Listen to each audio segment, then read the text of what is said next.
اعوذ باللہ من الشیطان الرجیم بسم اللہ الرحمن الرحیم۔ میرے عزیز دنیا بھر کے ساتھیوں، السلام علیکم۔ ایک ماں نے اپنے بیٹے سے کہا، بیٹا کچھ مجھے پیسے دو، میں نے مارکیٹ جانا ہے۔ تو بیٹے نے کہا، ماما اندر پرس پڑا ہے، اس میں سے لے لو۔ کتنے لے لوں؟ کہ جتنے تمہیں چاہیے لے لو۔ اس نے پرس میں سے پیسے لیے اور باہر نکل گئی۔ اسی اثنا میں اس کی بیوی آئی، کہنے لگی تم نے یہ کیا کیا؟ اتنے زیادہ پیسے ماں لے کے گئی ہیں، تم نے کچھ نہیں کہا۔ میں تو جب بھی تمہارے پرس میں سے پیسے لیتی ہوں تو تم ہر چیز کا حساب لیتے ہو مجھ سے، تو یہ اچھی بات نہیں ہے۔ بڑی تکرار کی اس نے اس بات پہ۔ بیٹے نے کہا، دیکھو وہ پیسے لیے انہوں نے، مجھے پتہ ہے یہ سب کچھ انہی کا تو ہے، میرا وجود ان کا ہے، میں ان کا ہوں، یہ گھر ان کا ہے، سب کچھ انہی کا تو ہے، اور مجھ سے نہیں لیں گی تو کس سے لیں گی؟ کون ہے ان کو دینے والا؟ تو وہ بڑی تن پھن ہوئی، ناراض ہوئی اور بھٹک کر اپنے کمرے میں چلی گئی۔ اسی اثنا میں ماں بازار سے آئی۔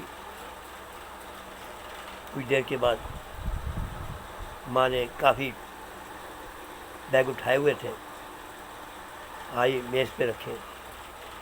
بیٹے کو آواز دی، بہو کو آواز دی، بچوں کو آواز دی۔ تو کہنے لگی کہ سب آ گئے۔ بیٹے نے بہو کو کہا، مجبور کیا کہ چلو ماں بلا رہی ہے، چلو۔ خیر وہ بھی آ کے منہ بنا کے کھڑی ہو گئی۔ ماں نے کیا کیا کہ یہ میری پیاری بہو ہے نا، کہ اس کے لیے میں 4 سوٹ لائی ہوں، بہت قیمتی ہیں، اچھے ہیں، دیکھو اگر پسند آئے۔ بیٹا تمہارے لیے میں 2 شرٹیں لائی ہوں اور 1 ٹائی لائی ہوں، اور بچوں کے لیے یہ دیکھیں، گڈی کے لیے بھی اور منع کے لیے بھی میں بہت کچھ لائی ہوں۔ بہو دیکھتی رہی، اس نے ہاتھ نہیں بھی لگایا سوٹوں کو، شکریہ بھی ادا کیا اور کمرے میں چلی گئی۔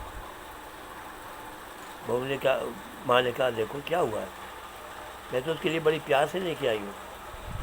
تو بیٹے کیا، ماں تم ٹھہرو، میں ابھی آتا ہوں۔ وہ گیا کمرے میں، بولے کہ کیا بات ہے؟ تو دیکھا کہ وہ رو رہی تھی۔ تو روتے ہوئے اس نے کہا کہ میں کتنی بدقسمت ہوں کہ وہ میرے لیے سب کچھ لائیں اور میں انہیں برا کہہ رہی تھی، تو یہ تو میں اچھی نہیں ہوں، مجھے معاف کر دو۔ وہ آئی، اس نے ماں سے لپٹ کے معافی مانگی اور پھر سوٹ بڑے پیار سے لیے۔ تو اس طرح بھی مغالطہ ہو جاتا ہے۔ ماں نے اپنے لیے تو کچھ نہیں لیا تھا، ان کے پاس تو کپڑے تھے، سب بچوں کے لیے ہے نا، بہو کے لیے ہے، تو قدر کرو، کبھی بھی ایسا ہنسی حرکت نہ کرنا۔